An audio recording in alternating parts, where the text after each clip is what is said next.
Hello નમસ્કાર। શું તમને ખબર છે ભારતીય સેનાએ ઓપરેશન સિંદૂરમાં સ્વદેશી સંભવ ફોનનો ઉપયોગ કર્યો હતો, જેમાં વોટ્સએપ જેવી વિદેશી એપ્સને પાછળ છોડી દીધી હતી।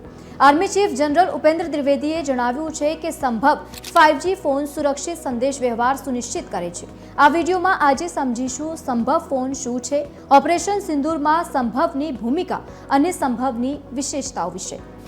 સંભવ secure army mobile Bharat version એક સ્વદેશી મોબાઈલ કોમ્યુનિકેશન સિસ્ટમ છે, જે ખાસ કરીને ભારતીય સેના માટે બનાવવામાં આવી છે। તે 5G ટેકનોલોજી પર કામ કરે છે।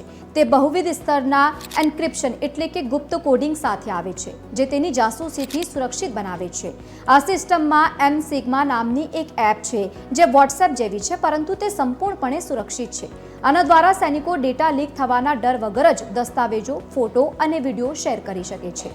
જાન્યુઆરી 2024માં શરૂ થયેલા આ પ્રોજેક્ટ હેઠળ અત્યાર સુધીમાં લગભગ 30,000 સંભવ ફોન સૈન્ય અધિકારીઓને આપવામાં આવ્યા છે। આ ફોન એરટેલ અને જીઓ નેટવર્ક પર કામ કરે છે। મહત્વપૂર્ણ સંપર્કોના નંબરો તેમાં પહેલાથી જ સેવ કરેલા છે, તેથી નંબરો મેન્યુઅલી દાખલ કરવાની જરૂર નથી। 9 સપ્ટેમ્બર 2025ના રોજ નવી દિલ્હીમાં AIMAના 52મા રાષ્ટ્રીય વ્યવસ્થાપન સંમેલનમાં જનરલ દ્વિવેદીએ કહ્યું છે કે સંભવે એક જ પ્લેટફોર્મ પર બધા કમાન્ડરોને ઓપરેશનલ અને ગુપ્ત માહિતી પૂરી પાડી હતી, જેનાથી ઓપરેશનમાં સંકલન અને ગુપ્તતા જળવાઈ રહી હતી। સંભવની ખાસિયત એ છે કે તે નેટવર્કની નબળાઈઓથી પ્રભાવિત થતું નથી। તે યુદ્ધભૂમિ હોય કે પછી શાંતિ મંત્રણા હોય, તે દરેક સમય સેનાને જોડાયેલ રાખે છે। ઉદાહરણ તરીકે, ઓક્ટોબર 2024માં ભારત અને ચીન વચ્ચે સરહદ વાટાઘાટો દરમિયાન સંભવ ફોનનો ઉપયોગ પણ કરવામાં આવ્યો હતો।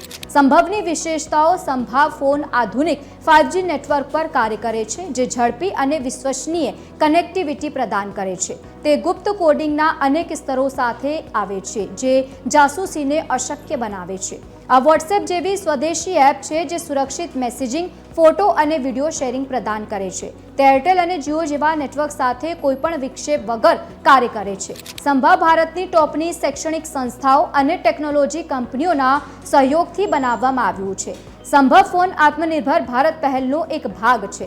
જનરલ દ્વિવેદીએ કહ્યું છે કે આપણે દુશ્મનની ટેકનોલોજીથી આગળ રહેવું પડશે।